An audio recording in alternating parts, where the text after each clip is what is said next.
is Commander from Aiken Saber Academy, and with me is Instructor Nick from... Howdy, everybody. Also, so I put out on Facebook today that we were going to do a review of the Zaldua Combat Saber. The Zaldua Combat Saber was designed and built by Tony Zaldua he's a Lightspeed League champion, and he's also won some awards fighting in Saber Legion.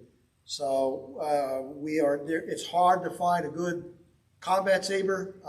Our principal people were both Pack Store with the Shiva, which they don't make anymore, and then Key Sabers, which is out of business. Hopefully it'll be just a temporary thing, but they are for right now. So we looked around for a good combat saber. I'm going to turn this over to Nick. We have a whole grouping of combat sabers here.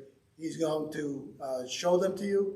We're going to talk about them a little bit. We're going to give you the positives and the negatives that we think they are and why we like them or don't like them. And then we're going to end with a full review of the two Zaldua Combat Sabers that we received yesterday. Nick?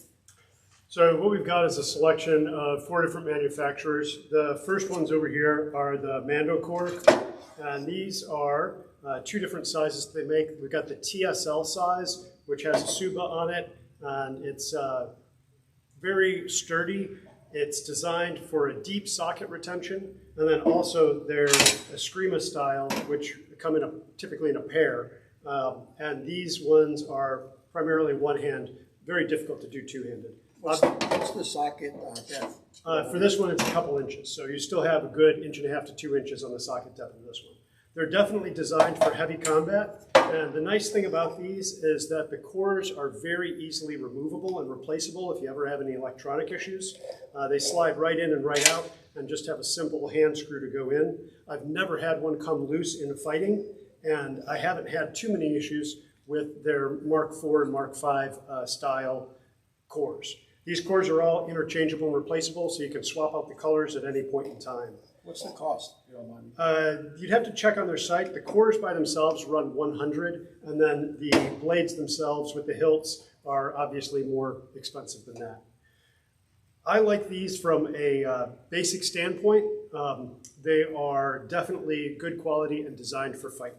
Do you mind if I pick one up? Sure. So I have never fought with Nick's Mando Core blade, but I could tell you from a combat saber point of view, you've got the perfect cylinder. It's got amazing grip. The balance is really good. Yeah, obviously this one's longer, not really the style that we use here at Aiken Saber Academy, but it's a well-built saber. For retention screws, it's got a touch of retention screws to hold the blade in it. And as you said, it's got a reasonably steep socket depth, so that's outstanding. Next is a Key Saber Persuader. We put some grip tape on this, but these have been our standard and go-to for a long time, and this is the model that we're looking to replace. It's very, very adaptable for two- or one-handed fighting, and again, the electronics and core in here is easily accessible with a screw-off hilt. Again, haven't had any problems with the cores here and getting them in and out. The one thing that I would say the Mando core does better in this model than the Key Saber is that their rechargers are just a simple plug-in. So you just have to pull this out and plug it back in to a charger. So no removing the core to charge. Whereas with the Key Sabers, you need to actually extract the battery to charge. So I would add I have a little bit of a difference of opinion with Instructor Nick since I own 50 sabers. So you only have so many that you can plug in. So having a battery that you can pull out of a chassis like this is outstanding. So I have multiple battery chargers. I can charge 12 batteries at one time. So from my point of view as running Aiken Saber Academy, this is a really good design. Plus on the other hand, when you have a damaged saber at a competition, you can pull this core out, which is not that expensive, and put another one in. It's a single light color, so they come in whatever color you want, but it's only one single light. So I think the design has made it a standard, not only for Aiken Saber Academy, but also for TPLA and Lightspeed. It's a shame that they're no longer going to be available. We're hoping somebody else comes up with something like this, especially at the price which runs about $100. I thought they were like 120. Yeah, 120, something like that. So depending on what kind of discount. So nice saber. The next one we have is a Aiken Saber. This is an LGT build. It does have external charging capabilities. We got this a month or so ago. When we've used it a few times. We've had to add some O-rings and silicone rings on the outside of it because the design on this is just really slippery. You can't really one-hand this very well because of that slipperiness. But with these extra O-rings attached onto it, you have a little bit better purchase. Two hands works much better than one hand for this. As far as fighting, I also found that this style of pre-manufactured chassis and internals loosens up a lot. So we're constantly having to tighten it when we're fighting. If you move in the wrong direction, I've just unscrewed all three components of it. So a little bit of Loctite might deal with that, but still, if you're fighting, that's not something that I'd like to see happen on my blade. I do like the fact that it does have good, decent lights, quality sounds. Of electronics. Yeah, you've got light sounds. We haven't had any issues with it in terms of performance from the electronics, so that's a great thing to see. So basically, I'm not a big fan of these. If you've bought an Ultra Saber or a Saber Forge or any of those that are manufactured, just the way that they're built in parts with the ridges and the depressions in it, it's okay. This was $139. It was sort of their top tier as far as that. To be honest, this is really distracting to me when you fight with it. We fought with it tonight. I actually took advantage of the sounds and lights, and we fought in the dark. So it's very confusing to your opponent. But I'm generally not a fan of any combat saber that has that. However, this does fine if you're buying your first time and you want a low cost. The two companies Aiken Saber Academy recommends for buying LGT sabers that we've dealt with and had a lot of success with is Buyer, where we got this one, and Crimson Dawn, which is another one. Both have outstanding customer service. They both have really good warranties. They both communicate not by phone, like an old man like me would need, but by email or text, and they respond pretty quickly. I've had some discussions with them in developing an actual combat saber that would come from LGT, but combat sabers are sort of a niche that probably wouldn't make them a lot of profit, so they're going to try to build something a little bit more like the Mando Core or the Key Persuader. We'll see what they come up with.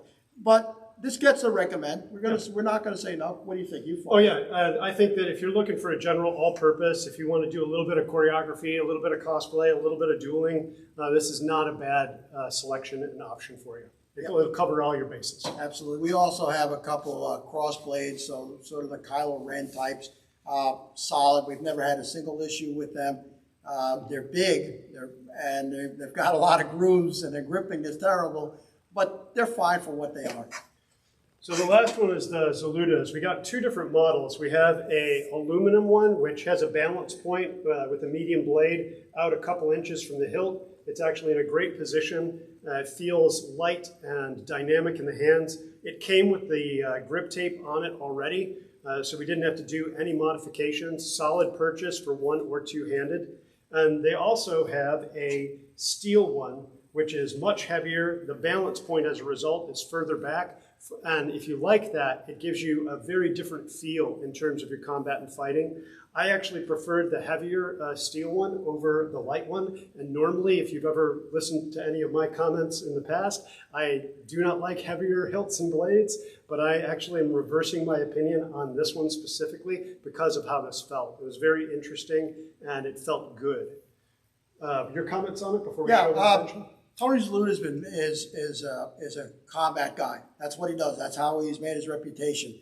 And so when he went into the saber building business, he designed sabers that were built for combat. It's just that simple. And he's done an outstanding job. When you look at the saber, he's going to go over some of the other features. It's got the perfect cylindrical shape. The balance is good. He's used the right kind of tape grip and done a good job of putting it on there. Mm-hmm. He's put multiple set screws in there. He's going to talk about a unique feature that only comes with a Zaldua Saber.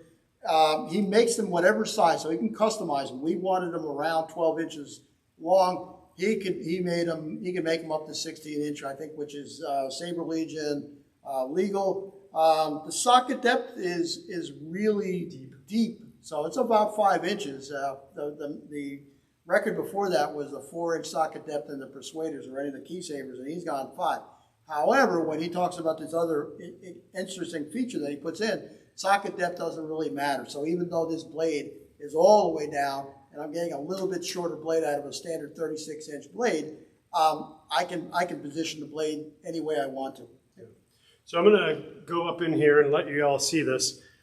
This attachment here for the blade socket and retention, it's a separate piece that allows you to compress around the blade. So once this sets in, when you slide the blade in, there's 3 retention screws, and it clamps down around the blade as opposed to putting a screw actually into the blade itself. And because of that compression, it doesn't really, like Tony was saying, it doesn't really matter how deep the blade goes. It's going to have that solid grip and purchase. It's extremely unique. I haven't seen that on any other builds previously. And it's just a beautiful and elegant design for blade retention. So there's 3 screws around there that all just kind of compress around and hold that blade purchased wonderfully. I had no issues with the retention and felt confident swinging it as fast and hard as I wanted to. We fought all night with these here in class. A little bit more about this. Tony kept it simple. He bought a waterproof, high durable flashlight, and he's got a couple pairs, and they're inside and with another sheath around them, so they're acting as a chassis, a hardened chassis, so they're not going to break. You can change. He sends you color-coded rings that you can put on top of the emitter to change the color if you want to. I happen to like the light color. You have to hit it a couple times, but you can make it dim, you can make it flash. Doesn't do any other fancy tricks other than that. Extremely durable. You're going to pay a little bit of a premium price, but depending on who you are, if you're a big institution or an organization, you're going to get a Zaldua discount with it. Tony Zaldua is extremely easy to work with. I suspect once we put this out, he's going to have more work than he needs to, so if you're going to make an order for him, I expect to have a little bit of a wait till the order's done. But you can be assured, as I was assured, that you're going to get a quality combat saber that is built for combat, and it's not like anything else in the market. So I will say also that this is probably one of the brightest lights because of the LED flashlight that's used in the internals. And the other thing about it is that it does have an external charging port to be able to get in. If you want to get the cylinders and stuff out of here, it does require a retention screw to be able to remove that, to take it out. Right, so our recommendation, your recommendation on the Zaldua? Oh yeah, definitely. This is a great blade. The price point entry is typically about $200 for these. Exactly. And again, with that ability to say, I want an 8-inch blade, I want a 10-inch blade, I want a 14-inch blade, or hilt, sorry. However, whatever size hilt you want, that's a wonderful option in terms of that. And again, reinforcing what Commander said, the wrapping and grip tape on there is expertly done. No issues with it. So we don't have one with us. I have one at home. It's an Elysia by Silver Sabers. It's built for Silver Sabers. It is the only combat saber that comes close to this. It's an exquisite saber. I wish we had brought one in with us. It runs $220, and that is before shipping it from England. So add another $30, $35 easy. I highly recommend that saber if you're only going to buy one saber. But if you're going to buy one here in the States, I think it was $20 to ship this from California. And this is a really nice combat saber. So well done to Tony Zaldua. You're a class fighter, a class person, and an outstanding engineer.